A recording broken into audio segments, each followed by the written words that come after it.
Nous sommes aujourd'hui à Saint-Jean-Gous-le-National. Alors dans quel département, monsieur Pierre?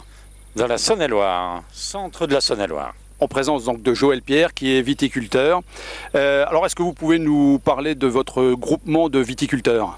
Alors voilà, moi je travaille en CUMA, la CUMA des vignerons de Saint-Jean-Gous-le-National.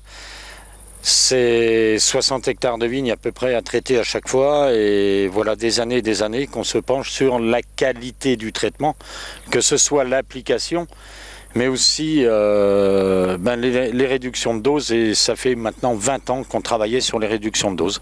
Alors, vous n'êtes pas que viticulteur, je crois que vous avez une profession aussi à côté. Est-ce que vous pouvez nous dire ce que vous faites? Voilà, je fais à côté de mon métier de viticulteur, je suis formateur au CFPPA de Beaune. Eh bien, j'ai commencé pour rendre service et puis je me suis pris un peu à mon jeu et non seulement j'apprends, mais j'ai l'impression de transmettre quelque chose et ça, c'est formidable. Alors, professeur de quoi? Alors, en machinisme uniquement, travail du sol, rognage et surtout pulvérisation et produits phytosanitaires. Alors, vous nous dites que ça fait 20 ans que vous vous posez des questions sur la pulvérisation. Pourquoi vous êtes-vous amené à vous poser ces questions, justement? Alors, si je vous le dis, je crois que ça va vous faire rire.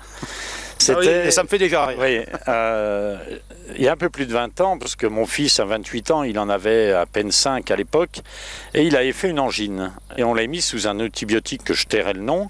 Et moi-même, j'ai fait la même angine au même moment, et moi, je prenais 3 fois la dose que lui prenait. Et quand mon technicien est venu me vendre les produits, on parlait justement de ça, et je lui disais, mais quand on traite la vigne au printemps, au stade 5-6 feuilles, avec une dose de 2,5 kg hectares pour un produit dont je ne dirai pas le nom, et vous me faites mettre le même produit quand ma vigne est en pleine végétation à la même dose. J'ai dit là, il y a un souci, je crois qu'il va falloir qu'on travaille. Donc je me suis rapproché à l'époque de la COP de Changin en Suisse, qui avait créé un logiciel pour adapter la dose par rapport au volume de feuillage. On a travaillé comme ça au niveau de la CUMA pendant quelques années et on s'est rendu compte que sur l'ensemble de l'année, on arrivait à économiser 30% de produits.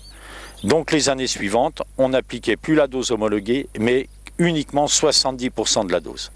Et puis après, on a continué de travailler sur la qualité de l'eau. On s'est dit, on a une eau très dure, on l'a fait analyser, elle était très calcaire, on a commencé de l'adoucir. Et puis après, on est passé sur de l'eau de pluie, et les eaux de pluie, finalement, ne nous ont pas donné satisfaction, parce qu'on s'est très vite rendu compte qu'avec les analyses, nos eaux de pluie étaient très polluées. Je n'utiliserai pas le mot sale, mais pratiquement. Voilà. Donc on s'est dit, il faut qu'on retravaille sur l'eau. Et on a donc opté, depuis maintenant, c'est la première année, d'accord, sur la solution Atibène avec traiter notre eau, l'eau qui vient du sol, notre eau de source. Alors comment vous êtes arrivé à la solution Atibène? La solution Atibène, tout simplement en se baladant sur un salon à Épernay en Champagne. Le Vitivini? Ou le Vitivini en Champagne. Et on vous a rencontrés, on a passé un bon moment ensemble. On a appris beaucoup de choses sur la composition de l'eau, sur ce qui était positif pour nos molécules phytosanitaires, ce qui ne l'était pas. Mais on y croit, on y a cru, on y croit encore et on investit dans la station Atibène. Alors, quand vous dites on y a cru, je me souviens quand on s'est rencontrés la première fois, vous aviez aussi une part de doute. Alors pour lever ces doutes, qu'avez-vous fait, monsieur Pierre? Ah, vous savez, j'ai pris contact avec ceux qui possédaient déjà des stations, entre autres avec un éleveur laitier, je crois. Et là, je me suis quand même posé la question, je me suis dit, comment est-ce qu'on peut augmenter une lactation en faisant boire de l'eau traitée, de l'eau épurée en quelque part? J'ai dit là, il y a quand même quelque chose à faire. Et là, on a commencé d'y croire, on y a cru de plus en plus, et puis maintenant, on est adepte du système. Alors, quand vous avez reçu la station, qu'avez-vous fait pour vous assurer que tout ce que l'on vous avait raconté, les propriétés physico-chimiques de cette eau, l'amélioration, etc., qu'avez-vous fait pour vérifier que ce qu'on vous avait dit était juste? Alors, la première fois, et moi je le montre, j'ai la chance d'être formateur au CFPPA de Beaune et d'accueillir certains groupes à la maison, et on parle pulvé et on parle de l'eau. On parle beaucoup de l'eau, et la première fois, j'ai mis l'eau traité par Atiben dans un petit pulvérisateur style celui qu'on connaît bien quand on fait les vitres. Le pulvérisateur à dos, voilà. Non, pulvérisateur à vitre, le petit spray.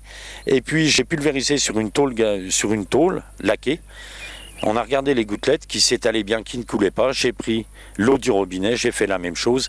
Et les gouttelettes étaient plus grosses. Et puis au bout de la deuxième pulvérisation, tout coulait. Alors que l'eau traitée par la station ne coulait pas. Et là, on s'est dit, c'est bon. Il se passe quelque chose. Il se passe quelque chose au niveau de l'impact de nos produits phytosanitaires sur le limbe de la feuille. Et on a les mêmes résultats. Et pour le moment, ça marche. La pression n'est pas élevée cette année, mais enfin on est à moins 50% en mildiou, ça c'est sûr. Et puis en odium, on va être facilement entre moins 30, moins 40. Alors, vous dites qu'il n'y a pas une très forte pression. Par contre, il y a quelque chose qui est incontournable, c'est le désherbage. C'est ça marche ou ça ne marche pas. Qu'avez-vous fait en termes de réduction sur le désherbage? Alors, pour des solutions, on travaille avec des solutions à 3% de concentration. Eh bien, Alors, avec quel type de produit? Avec du glyphosate, on ne va pas le cacher. On n'en parle jamais à la radio et à la télévision de ce glyphosate. C'est notre grand copain le glyphosate, il suffit de maîtriser les doses, d'adapter les doses, et je pense que c'est pas plus mauvais qu'autre chose. Mais enfin, on est descendu, au lieu de 3%, à 1%. Et avec quel résultat? Parce que c'est ça aussi la finalité. Eh bien, le résultat, identique à celui de l'an passé, à 3%. Alors, vous nous disiez, parce que j'en parle régulièrement lors des formations ou des présentations, cette eau a un pouvoir auto-nettoyant. Je crois que vous avez pu le mesurer. Et pourtant, je vous avais dit de bien nettoyer votre pulvérisateur avant. Alors, pouvez-vous nous en parler, Monsieur Pierre? Bien sûr, alors tout à fait. On était prévenu dès la première utilisation d'avoir un pulvérisateur propre.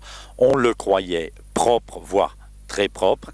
Et finalement, au premier traitement, eh bien, les filtres bouchaient, les bus bouchaient, tout simplement parce que cette eau nettoie l'intérieur du pulvé. Voilà. Cette eau a des propriétés auto-nettoyantes et d'ailleurs, elle est intéressante pour d'autres applications que la pulvérisation, mais ce n'est pas le moment de rentrer dans ce détail. Et puis un autre aspect qui m'a interpellé, c'est la durée de vie de notre mélange de produits phytosanitaires. Quand on part avec des engins comme on a dans notre dos qui contiennent 1500 litres de bouillon, au bout de 6 heures, je pense que la bouillie devait commencer à dépérir un peu. Et un peu beaucoup même. Un peu beaucoup, certainement, parce que je tournais toujours de la même façon et j'ai un vignoble à 10 km du siège d'exploitation et j'avais toujours des problèmes de mildiou et d'odium. Eh bien, a priori, cette année, j'ai pas de problème de mildiou et d'odium parce que ma bouillie reste efficace, même au bout de 6 heures. Monsieur Pierre, merci beaucoup pour ce témoignage. L'avis d'un expert en plus, puisque vous êtes professeur, donc vous pouvez en parler à double titre, à la fois en tant que professeur et en tant qu'utilisateur. Merci, et puis ça sera avec grand plaisir que nous reviendrons dans le 71, à Saint-Jean-Gou, le National ou ailleurs, parce que c'est une très belle région, et il y a d'excellents vins, j'ai eu le plaisir de déguster les blancs et les rouges. Merci Monsieur Pierre, à bientôt. À bientôt.